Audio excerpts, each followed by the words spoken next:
German health technology company Siemens Healthineers has brought a 5G-enabled remote command center to the 5th China International Import Expo in Shanghai.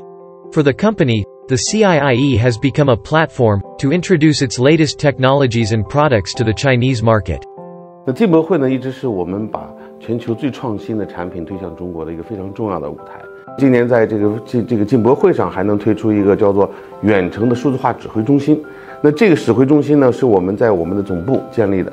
那在这样一个大概300多平米呢，每一台机器、每一台工位呢，都可以连接我们全国任意一台装备了这样5G 的远程支持的这样一个设备，那么来支持我们这个医生呢进行临床诊断。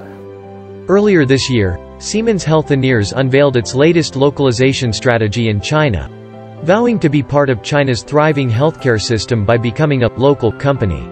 As part of the plan, the company will gradually advance the localization of full product lines, further enrich its product spectrum, and facilitate the transformation and upgrading of the local industrial chain.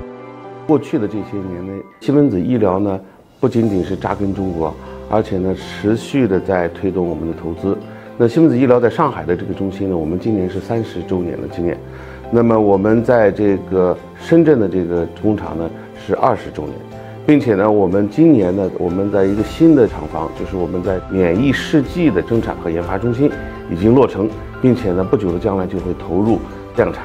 那么所有的这些都表现了呢，西门子医疗呢对于中国市场的信心。